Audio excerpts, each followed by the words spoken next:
یہ قمری میں ان کی وفات ہوئی ہے، جو امام زمانہ کی غیبت صغریٰ جہاں پہ ختم ہوتی ہے۔ اور ان کے بارے میں یہ ملتا ہے کہ انہوں نے دوسرے یا تیسرے نائب جو امام زمانہ کے تھے ان سے درخواست کی تھی، امام زمانہ سے کہ میرے لیے دعا کریں، اللہ مجھے بیٹا عطا کرے۔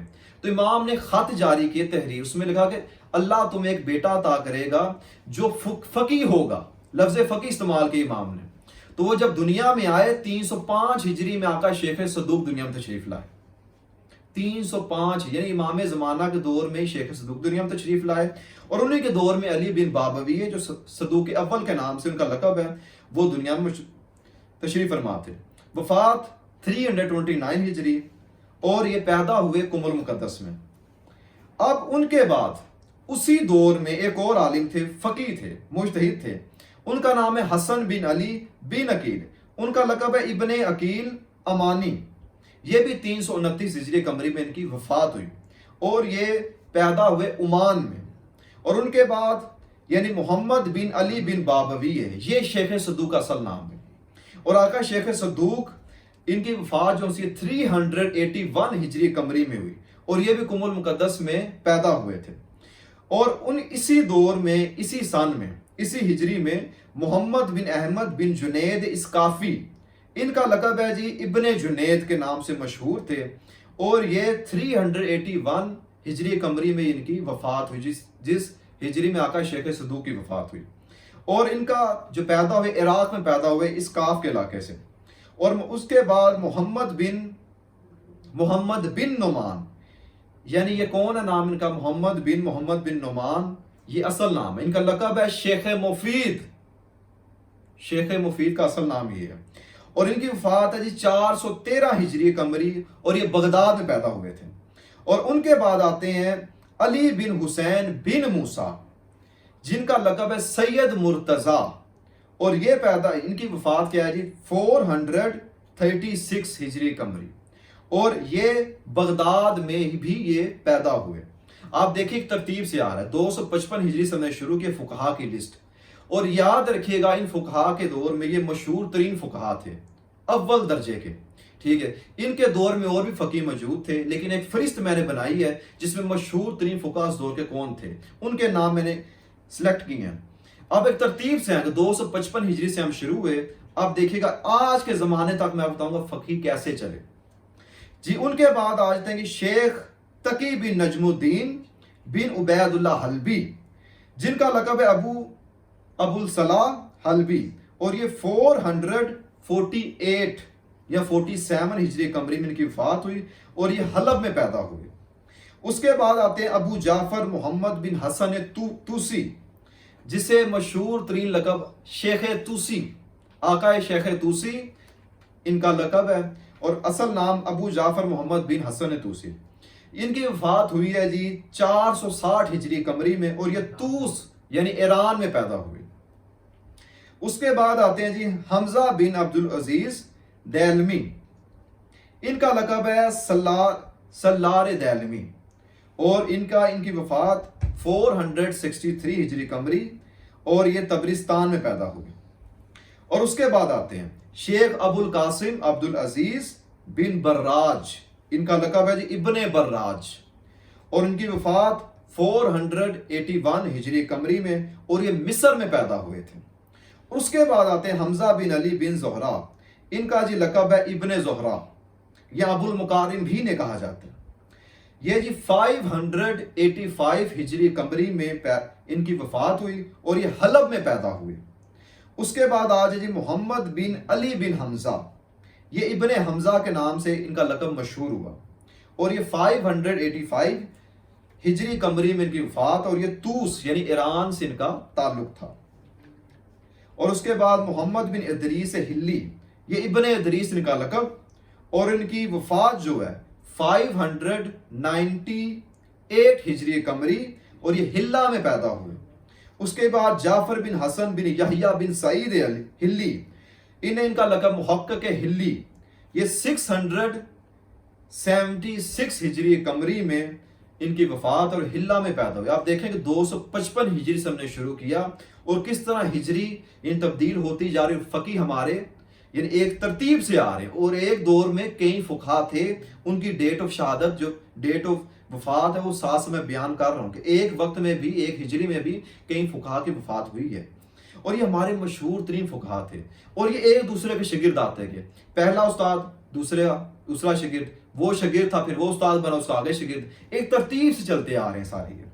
اس کے بعد حسن بن یوسف بن علی بن مطہر ہلی، یہ جی مشہور ہوئے علامہ ہلی کے نام سے، ان کی وفات ہے جی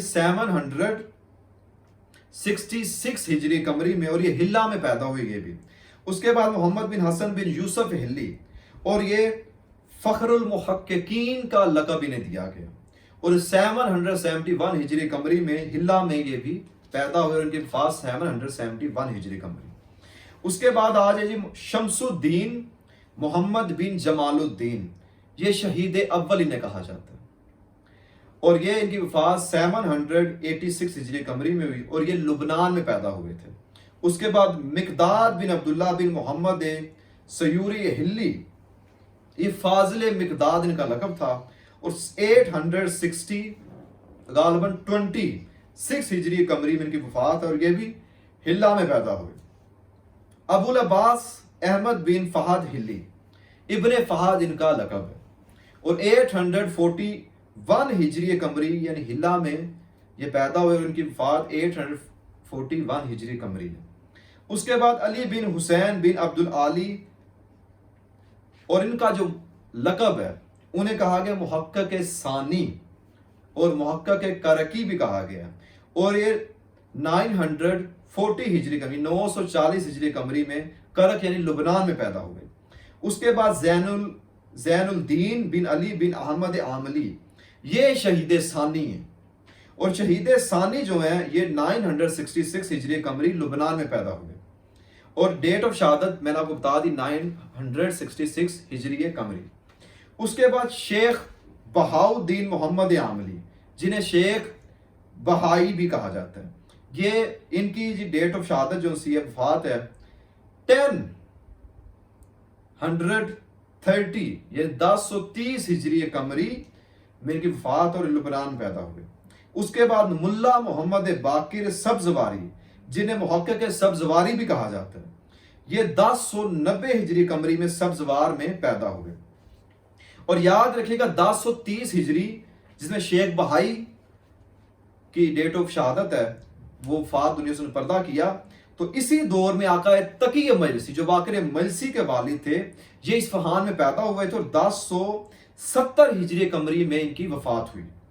اور اس کے بعد آج محسن بن مرتضی فیض کاشانی ان کا لقب ہے، اور 1091 ہجری قمری ان کی ڈیٹ آف یعنی وفات ہے، اور یہ کاشان میں پیدا ہوئے تھے۔ اس کے بعد حسین بن جمال الدین محمد خانساری، اور محقق خانساری ان کا لقب ہے، اور 1098 ہجری قمری ان کی وفات ہے، اور خانسار میں یہ پیدا ہوئے۔ اس کے بعد جمال الدین محمد بن یہ خانسار آگئے، اور اسی دور میں یاد رکھیے گا ایک اور تھے جمال الدین محمد بن حسین خانساری، جنہیں آقا جمال بھی کہا جاتا ہے، ان کا لقب ہے، اور یہ 1100 یعنی 1125 ہجری قمری میں ان کی وفات ہوئی، خانسار میں یہ بھی پیدا ہوئے۔ اور اسی دور میں آقا محمد باقر مجلسی جو 1110 یعنی 1110 ہجری قمری میں ان کی وفات ہے، اور اصفہان ایران میں یہ پیدا ہوئے۔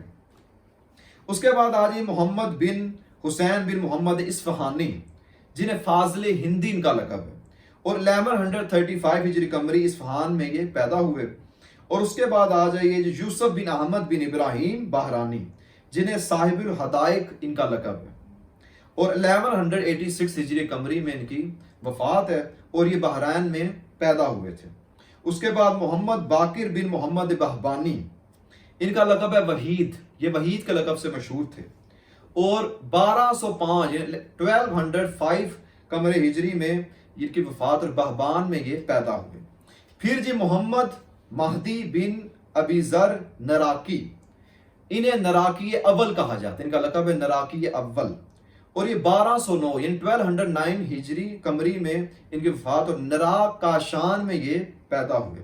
اس کے بعد سید محمد مہدی بحر العلوم، بہت بڑے عالم دین، جن کا لقب تھا مشہور ترین آقا بحر العلوم، یہ 1212 12 12 ہجری قمری میں ان کی وفات اور کربلا میں یہ پیدا ہوئے. اللہ اکبر. پھر آ جائیے سید محمد جواد عاملی جنہیں صاحب مفتاح الکرامہ کہا جاتا ہے، ان کا لقب ہے، اور ان کی ڈیٹ آف وفات ان 1226 ہجری قمری اور یہ نجف میں پیدا ہوئے تھے. پھر شیخ جعفر کاشف الغطا جن کا لقب کاشف الغطا ہے، اور یہ 1228 ہجری قمری کی وفات ہے ان کی، اور یہ نجف میں یہ بھی پیدا ہوئے. اس کے بعد ابو القاسم بن محمد حسین گیلانی جن کا مشہور ترین لقب مرزائے کمی تھا، ٹھیک ہے، یہ 1231 یعنی 1231 ہجری قمری وفات اور گیلان میں ہی پیدا ہوئے. اس کے بعد احمد بن محمد نراکی، پہلے نراکی اول تھے، اب نراکی یہ دوم ان کا لقب ہے، یہ نراکی دوم ہے. یہ جی 1244 ہجری قمری کی وفات ہے اور نراک کا شان میں ہی پیدا ہوئے. اس کے بعد شیخ محمد حسن نجفی، ان کا لقب صاحب جواہر ہے، اور یہ 1266 ہجری قمری کی وفات اور نجف میں یہ پیدا ہوئے. اس کے بعد شیخ مرتضیٰ انصاری جنہیں شیخ اعظم کہا جاتا ہے، ان کا لقب ہے، اور 1281 ہجری قمری کی وفات اور 10 فول میں یہ پیدا ہوئے. اس کے بعد حاج مرزا محمد حسن شیرازی جسے مرزا شیرازی اول کہا جاتا ہے، یہ 1312 ہجری قمری میں ان کی وفات اور شیراز میں پیدا ہوئے. اس کے بعد مرزا حبیب اللہ بن میراز محمد علی خان گیلانی جنہیں محقق رشدی کہا جاتا ہے، یہ 1312 ہجری قمری کی ان کی وفات ہے اور املش میں یہ پیدا ہوئے. اس کے بعد سید محمد کاظم طباطبائی جن کا لقب فقیہ یزدی ہے، مشہور ترین، اور یہ 1328 یعنی 1328 ہجری قمری کی وفات اور یزد میں پیدا ہوئے. اس کے بعد ملا محمد کاظم خراسانی، یہ آخوند خراسانی کے لقب سے مشہور تھے، اور 1329 ہجری قمری میں ان کی وفات اور مشہد یعنی خراسان میں پیدا ہوئے.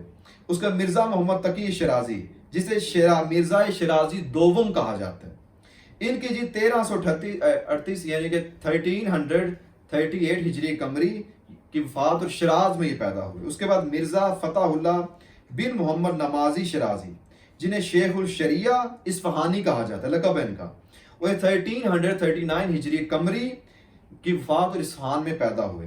پھر ملا حبیب اللہ بن ملا کلی مدد ساوجی جنہیں ملا حبیب اللہ بھی کہا جاتا ہے، شریف کاشانی ان کا لقب مشہور ہے، یہ 1340 ہجری قمری کی وفات اور کاشان میں پیدا ہوئے. پھر مرزا محمد حسین نائنی جنہیں مرزا نائنی کہا جاتا ہے، لقب مشہور ہے ان کا، یہ 1355 یعنی 1355 ہجری قمری کی ان کی ڈیٹ آف وفات ہے، اور 9 میں یہ پیدا ہوئے لاقات حجر. اس کے بعد آج شیخ عبد الکریم حائری یزدی جنہیں حاج شیخ اللہ اکبر مؤسس کہا جاتا ہے، اور یہی تھے جنہوں نے حوزہ علمیہ قم المقدس کی بنیاد رکھی. یہ 1355 ہجری قمری میں ان کی وفات ہے، اور یہ می بدھ میں پیدا ہوئے. محمد حسین بن محمد حسن نخجوائی، یہ محمد حسین یا غربی اصفہانی کا لقب ان کا مشہور ہے، یہ 1361 ہجری قمری اصفہان میں کی وفات اور اصفہان میں یہ پیدا ہوئے. پھر سید ابو الحسن اصفہانی، یہ محقق اصفہانی کا لقب مشہور ہے ان کا، اور 1365 ہجری قمری کی وفات اصفہان میں یہ پیدا ہوئے. پھر سید حسین طباطبائی یہ بروجردی جنہیں آقا ہے، جن کا مشہور ترین لقب آیت اللہ بروجردی، اس میں نے پہلے وضاحت کی آیت اللہ کہتے کسے ہیں، بروجردی، یہ 1380 ہجری قمری کی ان کی وفات اور بروجرد میں یہ پیدا ہوئے. پھر سید محسن حکیم جنہیں آیت اللہ حکیم کہا جاتا ہے، لقب مشہور ہے، اور یہ 1390 ہجری قمری میں ان کی وفات ہے، اور یہ لبنان میں پیدا ہوئے. پھر سید روح اللہ موسوی خمینی جن کا مشہور ترین لقب امام خمینی، جیسے میں پہلے بتایا کہ شباز کہنے کا مطلب یہ نہیں کہ شباز کلندر ہو گیا، آیت اللہ عظمیٰ کہنے کا مطلب یہ نہیں کہ امام علی کا لقب چرا لیا. اسی طرح امام خمینی ان کا لقب تھا. امام خمینی کہنے کا مطلب یہ نہیں کہ شیعوں نے 13واں امام بنا لیے، شیعوں کے 12 امام ہیں فقط، اس سے زیادہ امام نہیں ہیں. ان کا مشہور ترین لقب امام خمینی تھا، اور یہ 1409 ہجری قمری میں ان کی وفات ہوئی، اور خمین میں یہ پیدا ہوئے. اس کے بعد شہاب الدین بن شمس الدین محمود مراشی جنہیں آیت اللہ مراشی نجفی کہا جاتا ہے، اور یہ 1411 ہجری قمری کی ان کی وفات اور تبرستان میں یہ پیدا ہوئے. اس کے بعد آئی محمد رضا بن محمد باقر گل پائگانی، جن کا مشہور ترین لقب آیت اللہ گل پائگانی تھا۔ یہ 1414 ہجری قمری میں ان کی وفات ہوئی اور گل پائگان میں یہ پیدا ہوئے۔ اس کے بعد محمد علی بن احمد فراخانی، جنہیں آیت اللہ عراقی کہا جاتا ہے، یہ 1415 ہجری قمری کہ ان کی وفات عراق میں، عراق سے مطلب یہ نہیں کہ ملک عراق، یہ عراق یعنی کہ ایران کا ایک شہر ہے، عراق وہ ہے، ٹھیک ہے، یہ وہاں پر پیدا ہوئے۔ اب آیت اللہ عراقی کے بعد آقا تقی بہجت، ابھی آقا وحید خراسانی ہیں، آقا خامنائی ہیں، آقا سستانی ہیں، آقا صادق الحسینی شرازی ہیں، اور اس کے علاوہ آقا بہت سے فقہا آج کے دور میں موجود ہیں جو بھی زندہ ہیں۔ یہ میں نے ان فقہا کی آپ کو فہرست بتائی ہے جو 255 ہجری امام زمانہ علیہ السلام سے لے کر آج تک کے ہیں۔ تو آپ اندازہ کریں کہ ایک ہجری میں بتاتا ہوں کہ ایک ہجری میں ایک کی وفات، 2-3 فقہا کی ایک ہجری میں وفات ہوئی ہے۔ یہ برابر ایک ترتیب 255 ہجری سے لے کر آج 1400 سال ہو چکے ہیں، آج تک کے جو فقہا ہیں ان کی میں نے ایک فہرست آپ کو بتا دی۔ کم سے کم جو آج میں نے فقہا کے نام بتائے وہ 60 فقہا ہیں جو مجتہد گزرے ہیں ہمارے، اور انشاءاللہ بشرط زندگی اگر میری زندگی رہی تو میں کوشش کروں گا کہ تمام فقہا، ان کے علاوہ بھی لازم نہیں کہ یہ وہ تھے فقہا جو مشہور ترین تھے، ان کے زمانے میں اور بھی بہت سے فقی تھے جو لوگ تھے مشہور تھے، لیکن یہ زیادہ مشہور ترین فقہا تھے جن کی فہرست میں نے آپ کو آج بتائی ہے۔ میں کوشش کروں گا کہ ہر فقی پر ایک ایپیسوڈ بناؤں جو کم سے کم آدھے گھنٹے کا ہو، اور کم سے کم جو یہ پروگرام 1000 ایپیسوڈ پہ جائے گا، کم سے کم 1000 فقہا جو مجتہد ہیں ان پہ ویڈیوز میری انشاءاللہ زندگی رہی تو آئیں گی، اس میں بتایا جائے گا۔ یاد رکھیے گا ہم امیر المومنین علی بن ابی طالب علیہ السلام کے شیعہ، ہر وہ فقی، ہر وہ مجتہد، ہر وہ اجتہاد کرنے والا قابل عزت، قابل احترام ہے، اس کی عزت واجب ہے جو ولایت امیر المومنین علی علیہ السلام کو واجب جانتا ہے اور علوم محمد والے محمد کو نشر کرے۔ یاد رکھیے گا ہر ڈاکٹر برا نہیں ہوتا، جو ڈاکٹر برا ہے نا وہ ڈاکٹری کا لباس پہن کر آیا ہے، اس کا مطلب یہ کہ ایک ڈاکٹر برا ہے تو سارے ڈاکٹر برے ہو گئے۔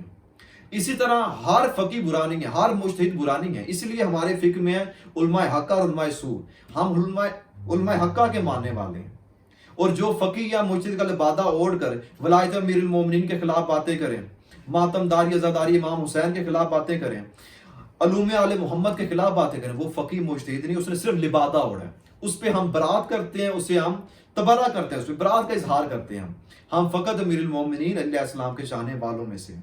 اور یہ فقہا تھے جن کے میں نے فہرست جاری کی، اور یاد رکھیے جو لوگ فقہا کے خلاف ہیں وہ اور کوئی بات نہیں ہے، یہ امام زمانہ کی تبلیغات تھی، پیغمبر سے لے کے امام زمانہ تک امام زمانہ نے اپنی تمام علوم جو علم تھا دین کا فقہ وہ پہلے نائب کو دیا، دوسرے کو دیا، پھر تیسرے کو دیا، چوتھے کو دیا، وہ کرتے کرتے آقا کیا کلینی کے پاس ہے، کلینی نے آگے سے جا کے آقا صدوق جو شہید یعنی کہ صدوق اول تھے، آقا شیخ صدوق کے والد، انہیں دیا، انہوں نے پھر آگے دیا، اس طرح کرتے کرتے ترتیب سے ایک نسل در نسل یہ علوم آل محمد چلتا آ رہا ہے، اور یہ امام زمانہ کا علم ہی ہے جو فقہا آج نشر کر رہے ہیں۔ میں پھر کہہ رہا ہوں ہم اس فقی کو مانتے ہیں جو محمد وآل محمد کی ولایت کا اقرار کرنے والے، جو ان کی ولایت سے روکے، عزاداری مظلوم کربلا سے روکے، فقی نہیں ہے، وہ لبادہ اوڑھ کے آیا، اس کے علاوہ کچھ نہیں ہے۔ آج کے لیے صرف اتنا ہی، گزارش صرف اتنے کہ اس ویڈیو کو شیئر کریں تاکہ دوسرے لوگ بھی فقہا مجتہدین سے آشنا ہو سکے۔ دیکھ، والسلام، خدا حافظ۔